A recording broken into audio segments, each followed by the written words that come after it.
Whipping all this dope up in the chopper. We fuck all you bitches at the trap house. I can't trust you, I can't give you real address. I can't trust you, I can't give you real address. It don't mean that be like Jerry Stacker. I might fall in love with my trapper. Stay savage, your boy Shino been true. What's poppin'? Today we are back for another video topic, and I ain't gonna hold you. This one I've been wanting to talk about for a grip, but it's like, you know, I was waiting on more context, more information, more description, details. You know, I needed a color page. I needed something that was going to actually give me a little bit more of an insight to what the heck I was looking at. But hey, I'm gonna keep it a buck. If you guys have not already peeped, the Delta of the Kara is the bomb. You feel me? Like, literally, Delta of the Kara is probably one of my favorite newer villains of the next generation. Like, obviously Jigen is there, and Koji has this mysterious secret that everybody's like interested in, but I'm gonna keep it a buck. Like, I don't know what it is about Delta. It's just something about her character. It's very captivating. Not to mention, you know, we still haven't really got a color page, so we don't actually know what color scheme Delta even has. Now, mind you, I've seen a bunch of fan art. I've seen a bunch of, you know, obviously people making their own colorways for Delta. You know, there's actual no colorway for her reveal. We don't know what this supposed woman of the Kara looks like, you know what I'm saying? Not to mention, she has her own dojutsu. Like, I've talked about Delta in the past, but I've never really went into context and what I expect from her. Now, obviously, we've had some female villains in the past. We had Conan, and I'm gonna keep it a buck. Conan was dope. Conan was really cool. A lot of people would like to say Conan is their waifu and stuff like that. You know, she had her own vibe, you know, but she also wasn't necessarily evil, but more so trying to fight for peace and helping her friend Nagato achieve that. You know, that was their ultimate goal before finding out they were being used by Obito. And then, you know, even when she found out the truth, she switched up real quick. So it wasn't like Conan was just out here on some evil shit. You know, Conan was kind of passive. She was laid back, more reserved. But then, you know, in Boruto Naruto Next Generation, the first female villain that we get is explosive. Like, as you guys can see by the title, says off the rip, Delta is explosive. Like, every time we see Delta, she give you that very high level of firecracker vibe. She's really snappy, you know, she really on some, you know, Kushina mad type of shit, you know what I'm saying? She on some Sakura punching Naruto in the head type of shit, but without the, like, the giggity goo type of vibe, you know what I'm saying? Like the hee hee ha ha. She's more so, you piss me off, I'm gonna kill you. Simple, plain as that, you know. Not to mention, like I said, she has this particular eye pattern that we do not know about. We don't have any idea what's going on with her eyes. We don't even have the slightest clue to what colorway her eyes may possibly have. We don't know what her doju could possibly be, like dojutsu. Like, I'm just thinking to myself, like, you know, what is going to happen with Delta? Like, overall, I've seen a lot of female villains in Boruto. You know, we've seen some female shinobis put in work, you know, so she's going to be the first one, the first major one of the Naruto Next Generation. You know, this is the first one that we're going to see actually, you know, go out there and do some work. And let's just keep it a buck, her sass is real, dog. Like, when Jigen was talking about the vessel, you know what I'm saying, he was talking about getting it back, she was like, yo, I'll go. But Koji said he would take it upon himself, and then she was getting mad. She was like, yo, this thing costs, is expensive. I don't know what's y'all problem, but look, this shit costs a lot of bread. We cannot be afford to losing something like that. That was enough money for a small country. You know, she just was so assertive about it. You know, she was so upset.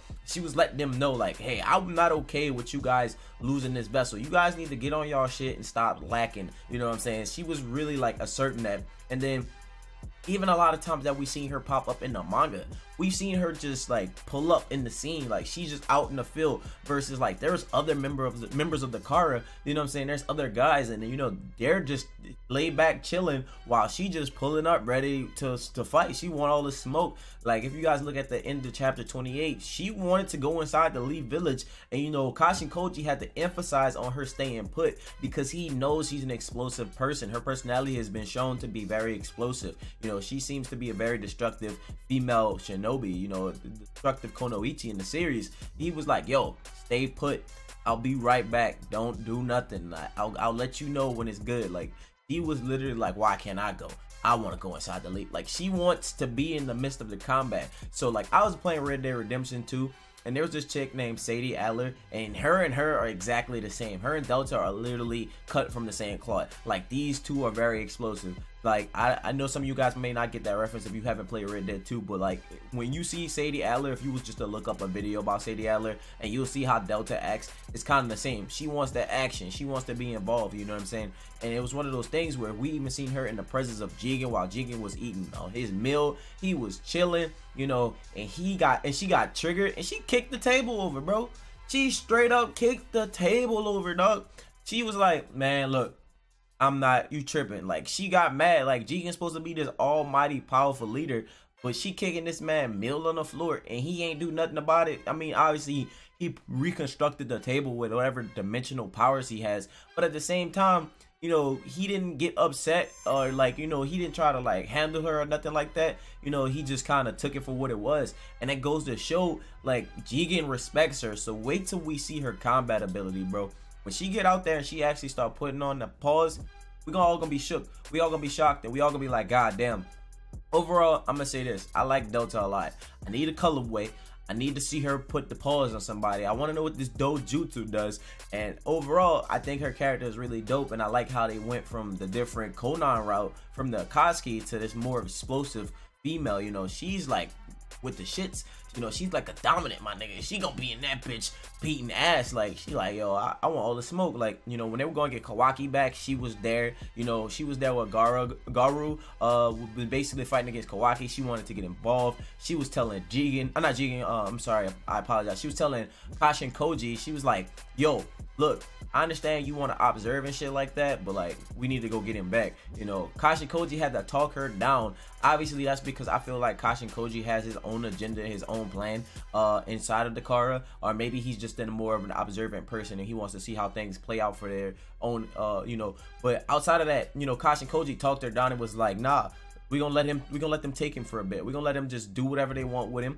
You know, he gonna slide off. You know, we're gonna let them think that they're good, and then we're gonna get him back in due time, because after a while, you know, they have to submit to the stronger power regardless of what they want to do or what they don't want to do. But like I said, since that part where she was introduced and she was just doing things in terms of the field, she been ready to snatch Kawaki up. She been ready to run up on Boruto in Team 7. She been trying to phase shit. Like, she ain't just wake up one day and was a nice girl and the next day she decided to be an asshole. Like, the whole time we've seen Delta, she has been completely with the shits.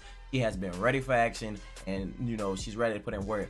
And I really hope in this next chapter, which will be chapter 29 of the Boruto Naruto Next Generations manga, we actually see her, you know, do a few things. Because like, when we look at Kashin Koji came out there, summoned the Fire Toad.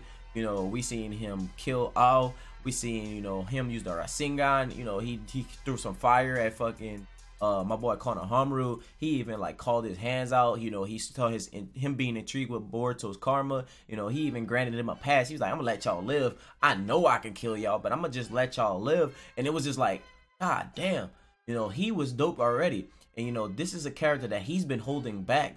So like, if he's holding, you know, Delta back, just imagine how Delta's gonna come through. You know, she might pull up and do like some more damage than he did, because you gotta think about it, this man put the pause on Konohamaru to a certain degree. Like, if Boruto wasn't there to absorb the fucking flames, you know what I'm saying, Konohamaru would probably been fucked up, dog. Like, at that point, he would have been like messed over. That's why everybody was saying, yo, that's Boruto's team now. Boruto the new leader, fuck Konohamaru. Like, I get how everybody wants Konohamaru to show out and, you know, put in work.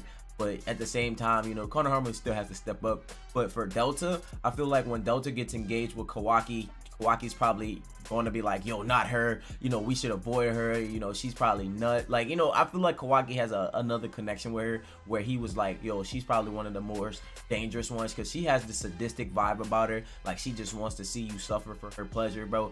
She just on some shit, like, you know what I mean? Let me know how you feel about her though overall. Like I said, we haven't got a colorway. That's something I really want. I hope we could get a colorway or a color page of her in the coming chapters of Boruto. I want to see a little bit more insight about her, because mind you, we haven't seen a lot about the other Kara members. We haven't seen like a lot of them get introduced. We've seen Kashin Koji, we've seen Jigen, we've seen Amaldo, and we've seen Delta, and we've seen the Elder that got killed by Kashin Koji. But outside of that, we haven't really seen any other, you know, Kara members introduced. And like, you know, she seems to be one of the more interesting ones for me, because of her explosive personality and all the encounters that we've seen with her. You know, all of her encounters have been on some high level shit. You know, it's all like her ready just to cut loose, and it seems like she has a really strong temper. Like, so let's see how that plays out. But overall, this is my personal thoughts and personal opinions on Delta. I can't wait to see her appear in a colorway and get to see what her dojutsu is. But outside of that, if you have any personal thoughts and personal opinions about Delta, leave those in the comment section below. And with that being said, my name is Shino Bencho. Stay true and stay real. And until next time, see you guys later. Bye.